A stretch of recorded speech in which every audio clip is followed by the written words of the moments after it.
वो एक दिन था जब 30 दिसंबर 1943 जब पहली बार हमारा तिरंगा झंडा अगर फहराया गया था तो अंडमान और निकोबार के पृथ्वी पर फहराया गया था। कई हमारे स्वतंत्र संग्राम के अमूल्य प्रतीक हैं। वीर सावरकर साहब 10 साल सेल्यूलर जेल में यहां हिरासत में थे, लेकिन वास्तविकता यह भी है मेरे भाई और बहनों कि 70 साल में अंग्रेजी शासकों के नाम पर यह द्वीपों का नामकरण किया गया था। और अगर उसे किसी ने परिवर्तित किया तो हमारे प्रधानमंत्री, हमारे पंत प्रधान नरेंद्र मोदी जी ने, जिन्होंने यह कदम लिया कि 21 हमारे वीर सपूतों को, परमवीर चक्र के विजेताओं पर 21 द्वीपों का नाम करके सच्ची श्रद्धांजलि हमारे वीर सपूतों को किसी ने दी है तो प्रधानमंत्री नरेंद्र मोदी जी ने दी। प्रधानमंत्री जी के नेतृत्व में नागर विमानन क्षेत्र में एक नई तीव्रता और एक नई तेजी आई है। जहां 66 वर्षों में देश में केवल 74 एयरपोर्ट थे, आज प्रधानमंत्री जी के नेतृत्व में 74 अतिरिक्त एयरपोर्ट बनकर 148 एयरपोर्ट आज देश में बन चुके हैं। जहां देश में केवल 2013-14 में 6 करोड़ घरेलू यात्री थे, आज उसी भारत में 14.5 घरेलू यात्री, मतलब 130% की वृद्धि हुई है। जहां एयरलाइंस की फ्लीट में केवल 400 विमान होते थे, 9 वर्षों में आज 700 विमान, 75% वृद्धि हुई है। और जिस देश में केवल 3 ग्रीनफील्ड एयरपोर्ट थे, आज उसी देश में प्रधानमंत्री जी के नेतृत्व में 11 अतिरिक्त बनकर 14 ग्रीनफील्ड एयरपोर्ट हो चुके हैं। लेकिन यह सफर प्रधानमंत्री जी का निर्देश है। प्रधानमंत्री जी का निर्देश है कि यह सफर निरंतर जारी रहना होगा। और इसलिए प्रधानमंत्री जी के नेतृत्व में जिस भारत में आज 148 एयरपोर्ट हैं, आने वाले 3-4 सालों में इस संख्या को बढ़ाकर हम लोग 200 पार करेंगे, यह हमने संकल्प लिया है। जिस भारत में केवल 14.5 करोड़ वर्तमान में घरेलू यात्री हैं, 2030 तक हमारा अनुमान है कि 42 करोड़ तक यह आंकड़ा पहुंचेगा।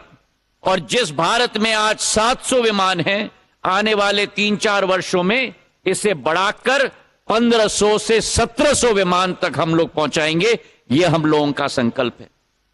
आज प्रधानमंत्री जी के नेतृत्व में पूरे देश का आम नागरिक योजना, लोकतांत्रिकरण नागर विमानन सेवा का प्रधानमंत्री जी का संकल्प और सपना कि हवाई चप्पल पहनने वाला भी हवाई जहाज में उड़े, आज उस योजना के तहत करीब 1.5 करोड़ यात्रियों ने सफर किया है, जो पहला सपना ही देखते थे हवाई जहाज को देखकर। आज उसी के तहत 2,35,35,000 फ्लाइट्स चली हैं। और आज उसी के तहत 3 नए एयरलाइंस का जन्म भी हमारे देश में हुआ है। आज अंडमान और निकोबार में 572 द्वीपों का यह समूह, जो बंगाल की खाड़ी और अंडमान के जंक्शन पर स्थित भारत का सबसे महत्वपूर्ण अंग है। वीर सावरकर अंतर्राष्ट्रीय विमानतल का उद्घाटन आज प्रधानमंत्री जी के करकमलों से किया जा रहा है। पूर्व में यह विमानतल केवल 7,500 वर्ग स्क्वायर मीटर का होता था।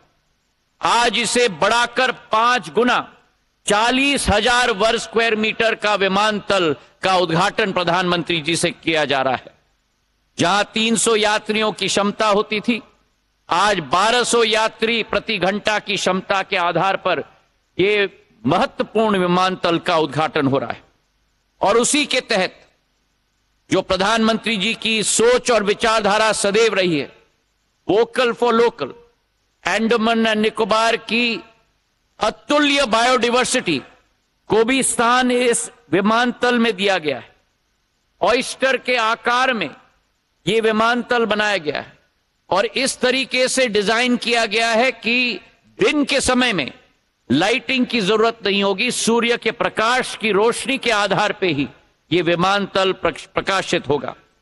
हमारे क्षेत्र में सस्टेनेबिलिटी के आधार पे भी इस विमानतल में double insulated proofing system, LED lighting, rain water catchment, solar water plant, और इसी के साथ साथ हमारा अनुमान है कि हमारे इस विमानतल के आधार पर हमारे पर्यटन के क्षेत्र में, हमारे अधोसंरचना में, हमारी आर्थिक गति में नई एक वृद्धि आएगी।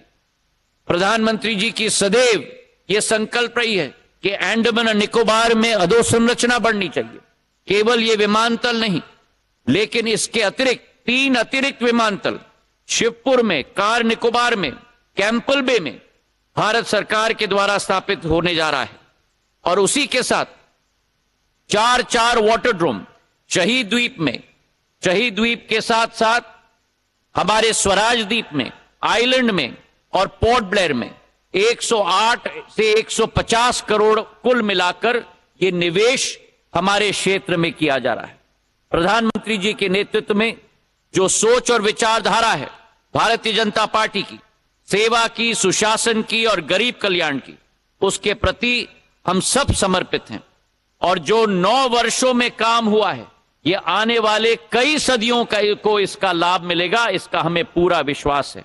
जो 70 साल में नहीं हो पाया है, प्रधानमंत्री जी ने वो परिवर्तन अधोसंरचना में, आधुनिकता में 9 साल में करके दिखाया है अंडमान और निकोबार आइलैंड में।